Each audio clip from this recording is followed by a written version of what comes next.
How are you? Talk us through that. That was pretty impressive. Yeah, it was a good performance from us. Good evening. It was really enjoyable to play, and I think the most important thing was the defensive side. I think when we know we box that off, we can attack with a lot more freedom, and that was the key tonight, I think. And I think in the other game as well. Was Rudiger coming back key to that? Yeah, very important. Obviously, they've had some injuries, and then we're kind of on the back end of that, getting a few lads back. And it's really important, not so much for the pitch, but also the leadership within the changing room.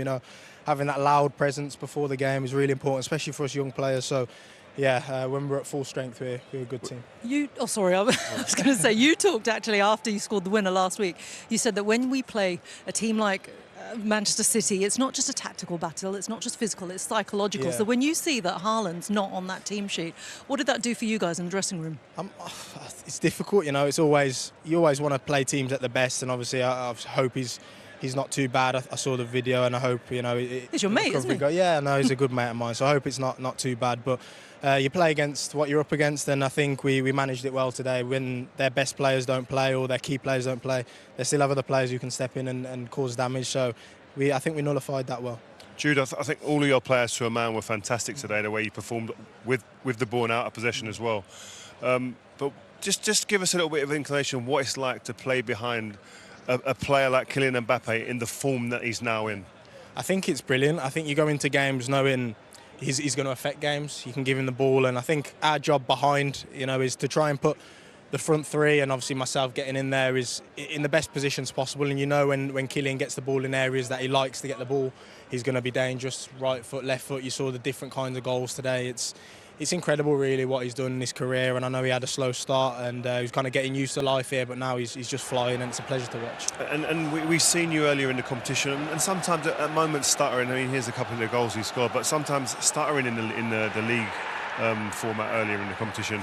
But why is it that you guys seem to just be able to click into gear at the business end of the season, like you have done now? I think those results are a big part of how we play tonight, because they're humbling. Sometimes you need a nice reminder that talent won't be enough when we go to away to teams, and it's not going to be enough just to show up and take 3 points. That's the fact. You've played in talented teams, you know how it is.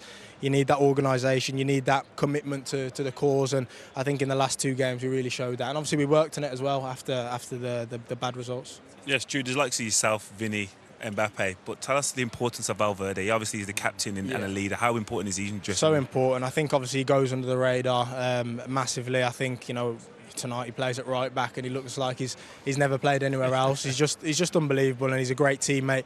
Obviously coming into that captain's role as well in such a big game, and he just embraces everything really well. He's a pleasure to play with, honestly, I have to say.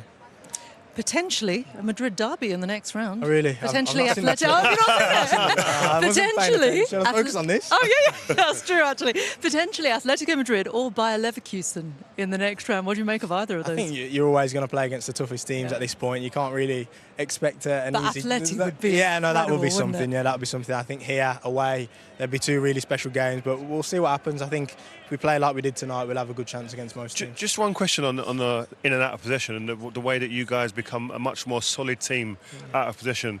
Just Ancelotti, in terms of, no one talks about him tactically, but the way that you dropped out to the left-hand side out of possession, and as soon as you win the ball, you're in the number 10. It's not just you run into the box. What is that like being a part? Too much information. Giving us away. We are watching the game. We'll have to change it tomorrow morning. But what's that like for you guys to be able to switch in and out like that? I think it takes a lot of sacrifice. Obviously, you always want to play all the time in the position that you've known and that suits you the best. Like for me, rolling out into the left midfield, I've done it a few times, but it's something that you have to learn, and it takes time, especially when City have full-backs coming inside, wingers dropping deep. You have to really study the opposition you're playing against, and I think it takes sacrifice. Rodrigo goes out onto the right. It's not always his favourite position, and no one complains. We try and get on with it. We try and work as a group, and then obviously I think what gives us our major strength is the freedom with the ball. I think we're so unpredictable to play against because of the movement and the fluidity, so I think that's the difference between us and most teams. Good. Loving life here? Really, loving life. Loving life. A bit like England at the minute, but other than that, through to the next round. Well done. Congratulations. Thank you so much for joining us, Jude. Take care. Brilliant. Have a good evening. Yeah, Jude Bellingham, always brilliant to talk to. Smiling away, ear to ear, of course, because Real Madrid got a brilliant win today against their places in the final 16. Tonight, Borussia Dortmund, Paris Saint-Germain in pretty impressive style with a 10-0 aggregate lead over Brest. All book their place in the knockout rounds as well. PSV Eindhoven are currently the side going through. That game at home to Juventus is currently playing in extra time, and of course Real Madrid are through at the expense of Manchester City. It's the first time in Pep Guardiola's managerial career that he has not progressed to the round of 16 in the Champions League, and this is what the Champions League road to Munich, the final in Germany, is looking like at the moment. And for Real Madrid, it will be either a Madrid derby against Atletico or a trip to Bayer Leverkusen next. Okay, a horrible night for Manchester City then. They go crashing out of the competition that they won in spectacular fashion a couple of years ago. Let's hear from the manager now. Pep Guardiola is with Jules. Pep, you always knew it was going to be a difficult task tonight, but after the worst possible start to the game, how did you see it then? Yeah, we want to extend the position down, goal down as long as possible, so we cannot deal with the physicality and the rhythm they have. So that's why it's a lot of calm with the ball. But after conceding the goal in the first action, we didn't defend well our back. So it's more difficult. Yeah, accept it. So the best team won. So congratulate Real Madrid and now focus in our Premier League. Over the two legs, what particular area do you think you struggled the most with? There's only 180 minutes. We have good half an hour, 35 minutes in the first half. And the rest we struggle. But the game was in the 2-1. We conceded with a mistake in the last two, coming here with a one down and a start with an injury from John. And after the action from the first goal, it was a little bit what happened all the season. It is more difficult. So because with the quality they have, with the 2 goals up front, and after me 3 goals up front, is of course they can do. It's easier, and we want to extend the 4 minutes a little bit longer for the result, and everything can happen. But after that was difficult. And ties like this, you've always said they're won by special moments, by special players. Kylian Mbappe, just an exceptional talent.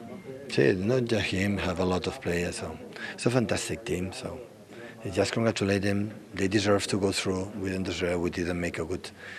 It's the first year we didn't make a good Champions League season, and accept it and fight for next season to be here again. Do Real Madrid look like Champions League winners again to you? Well, of course is a contender, definitely it is. But there are other good teams around. Will be interesting Champions League this season. And how far away do you feel your team are to winning the Champions League again? I don't know is the right question. When you are out in that position, so in the Champions League you have to qualify, and after me all the process. So we were so lucky to be for many years in this competition. We were so satisfied to win it once, arrive at finals another one, and the process we have to accept that right now this season we are not close enough to be there, and we'll see what happens in the future. What is the objective now, Pep, for the rest of the campaign? Win Liverpool next game, and qualify for the Champions League next season. Thanks, Pep. Okay. Yeah, look, Pep very sort of gracious there and really kind of saying, well, look, this has already been a difficult season for us, so he sort of didn't expect that much more. He could have hoped for it, but, it's in the context of where City are and the performances and the mental fragility and all the rest, that this isn't wholly unexpected. Now, the question is that they're going to want to be back in the Champions League, and at the moment, top 4 is in no way guaranteed. Oh, of course not. They need to show a little bit more consistency, but not the level of consistency that wins you the title. Just a little bit more. There's still inconsistencies in the team they'll be competing against, so it's not over. They're still one of the favourites, if not the favourites, to definitely finishing in the top 4. I think that'll be equally a bigger surprise than tonight's result, and them not reaching the last 16. But again, if you look forward into next season, I'm sure they'll be competing and equally as favourite as Liverpool if they go on to win it as well this year. Given how the season has unravelled for them, is it almost not helpful, but does it take the pressure off of, these consistent games in these big competitions? Does it kind of give them a bit of time to almost gather and find solutions to the problems that we've seen so far this season? I think the best way to find solutions is in game. You work on things in training, but you find the solutions, and they're only kind of taken out of your makeup in the games under the spotlights. And I think we've played in many teams where things aren't actually going to plan. You want the game to come around quick. You don't want to be sitting there and waiting, having 5-6 days to kind of let it mull over, setting into your head that how negative things are. We're going to really try and get through it. You want a game to come, win the game, play well, and then chip away at build the foundations of confidence back. And I think that's a big key for this team. They've lost a lot of confidence from being a team that have walked around with a huge aura. But when you talk, because beforehand you said that, this team have been under so much pressure physically and mentally as well. Is that not a factor that kind of just can give them a bit of breathing space? The mentality aspect of it you may benefit from that, but you're not going to know until you go into the next season and how you physically and mentally feel. So, yeah, there's a physical element that's still there. They still have to play the games. They still have to train. So that probably won't benefit from that just of yet. But in terms of the mentality, what it takes, Rio knows better than me, to stay at that level and maintain the level that is unprecedented that we've seen. It takes its toll, and I think if you asked any City fan, they could give you 1 out of 10 seasons like this, but the rest of them you're going to be competing for every honour possible, winning 4 in a row. You'd take it. Yeah. But recruitment plays a big part in that. If you have recruitment, then players come in and refresh the jaded figures and reignite that kind of burning fire inside them. So they need to find them players to come in and do that as well. Okay. The fire is kind of gone out of Manchester City's season in the Champions League for now, but it still glowing brightly for Real Madrid. What a performance this evening. We can hear from their manager now. Carlo Ancelotti is speaking to Jules.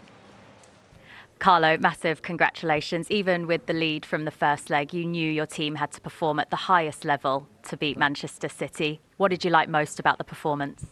I think that we were a compact team, all defensively.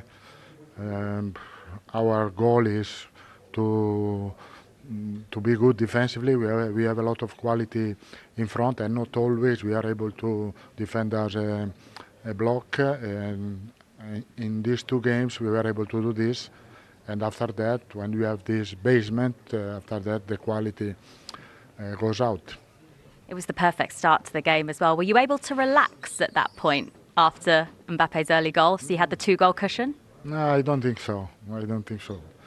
Not me, for sure. Because you never know in football. Every little detail you can change the dynamic of the game, and we are able to control well the game. We scored the second, the third, but we were always in the game, as I said, above all defensively. Mbappe's first Champions League hat-trick for Real Madrid, but his 3rd in this competition. How special a player is he to add to the list of superstars you already have? Yes, fantastic player. As I said, we have a lot of quality in front. Mbappe, Vinicius, Rodrigo, when they are able to connect, Bellingham, when they are able to connect together, we are really, really dangerous. And that happened in these 2 games. He had a lot of opportunity. I think against a really good team, in my opinion, because City still is a good team. But in front, we are really dangerous. And you talked about needing to defend well across the 2 legs. Are you surprised, though, that City didn't test you more tonight? Yeah, not a little bit, because it takes a lot of time to defend as a block. We spend a lot of time. And I think that at the right moment, I think the players understood that to work collectively in defense. Up next then, in the round of 16, Atletico Madrid or Bayer Leverkusen, a derby, or last year's Bundesliga invincibles, what would you prefer? I don't know. Really, I don't know. Now, what I prefer now to have a rest tomorrow. That's it. Carlo, thank you. Congratulations. Thank you. Good old Carlo Ancelotti is brilliant, isn't he? Look, he talks a little bit about Kylian Mbappe there, what a special player he is. How much better are they I mean, it sounds crazy given that he scored a hat-trick today, but given the team that they had last season and they still won the Champions League then, that plus Kylian Mbappe, how much more ruthless does it make them? A lot more. I think they were able to put performances like this, score a different type of goal, playing a different style. We kind of can associate Real Madrid with playing on a counter-attack, but now they have that threat. Anyone that wants to play a higher line is asking for trouble. The ability for him to threat and then create opportunities on his own, 1v1, so they're a different type of animal now. Are they the favourites now, Real Madrid? I think them and Liverpool. I think Liverpool are a team, they look formidable at the moment, and they have players equally as devastating up front in terms of Mo Salah, who can finish a game and win it on his own. So I'd like to see that as a game. So it remains to be seen if they can get through and get each other. The merest consolation, Karen, that's a chastening couple of nights, isn't it, in a season that's been anywhere near what we thought? No, I mean, we always knew it was going to be difficult to keep maintaining the standards that City have had over the last number of years, but I guess it's the absolute drop-off. I said it yesterday, and I felt it was always going to be really difficult for City to go there and get that result. And Real Madrid just blew them away. The physicality, the athleticism of them, the clinical edge of them, you know, the near enough matching possession as well, which usually used to see City over-dominate, control games, just don't do it anymore, and the drop-off has been really dramatic. In that sense, did we learn anything new tonight or last week? No. I mean, I've been there. You know, when you go to the Bernabeu, you need a result. It's a bad place to go when you're lacking in confidence and you're missing a lot of key players as well. Obviously, no Erling Haaland. If he would have played, maybe gives you half a chance because you could get one or two. But De Bruyne was on the bench. I think the injuries, lack of physicality, as Karen mentioned. Obviously, recruitment was a big one, I think, in the summer. And I think because Pep has been such a genius, the club probably thought he could find a solution to some of the issues and put something together. But even Pep can't. You know, I think with a lot of these players just gotten old relatively quickly before our eyes, and I think they've achieved so much. They deserve so much praise, and the club were very loyal to them.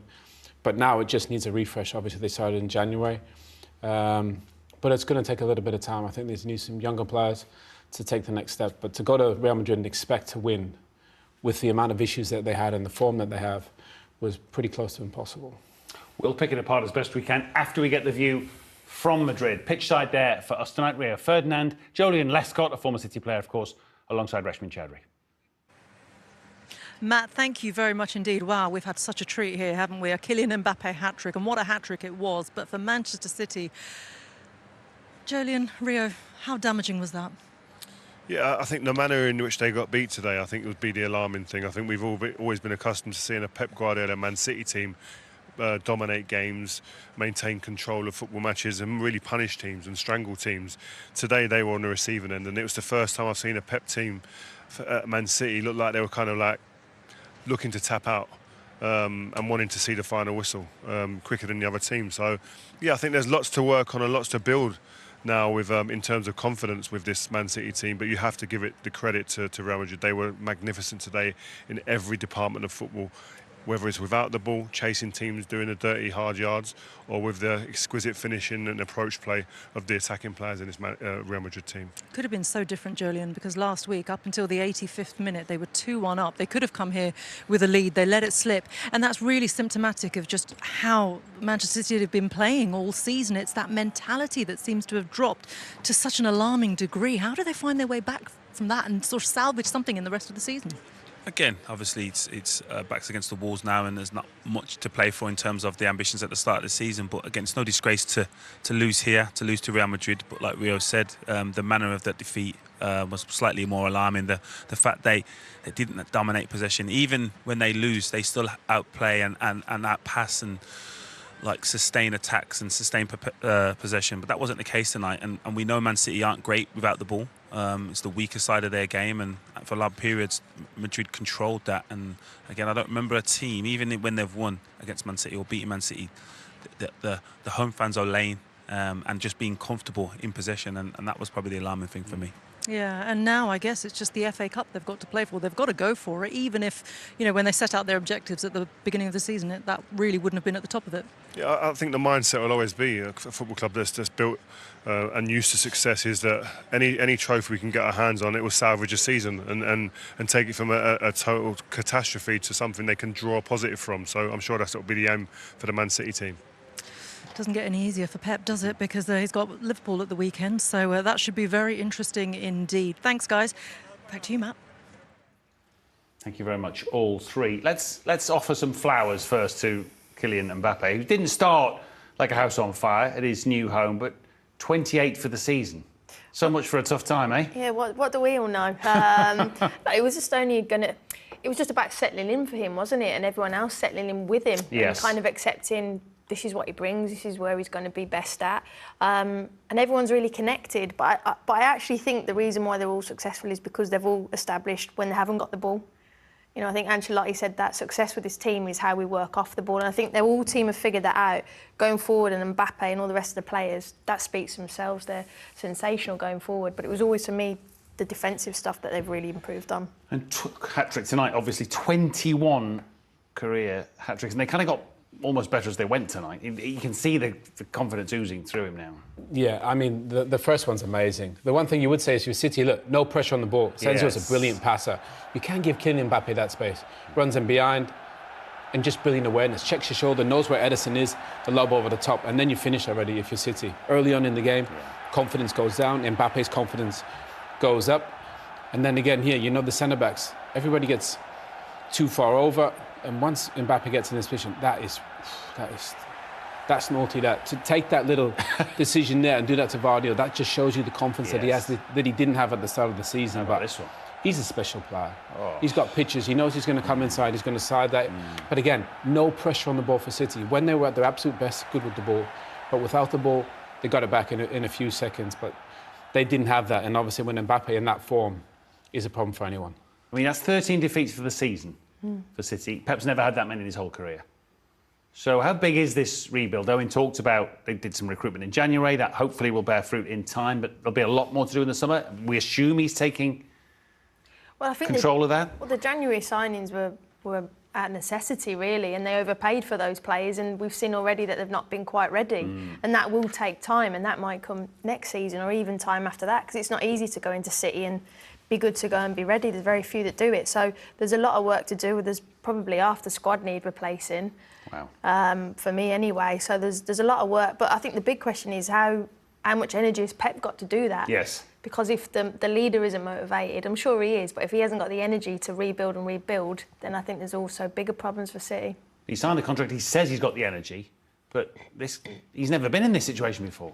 No, and it is tricky because I think all of a sudden a lot of these players have aged at a similar time. You know, we've seen the brilliance of De Bruyne and Bernardo Silva and Gundogan and John Stones and Kyle Walker, and all of a sudden everybody's kind of got to a point kind of together, and you just wonder if maybe they can find a way to get it back, or maybe they bring in some younger players. But I do think it's normal for clubs to be very loyal, especially when these guys have won so much. But it just feels like maybe they just left it one window too long, and this was inevitable. And I think they deserve a lot of praise for what they've been able to achieve. But, you know, Father Time is undefeated. Yeah. You know, and that happens to everybody. And I think they'll use this season as a learning one. And I'm sure next season they'll be a lot better, a lot younger, a lot more dynamic, and a lot more physical.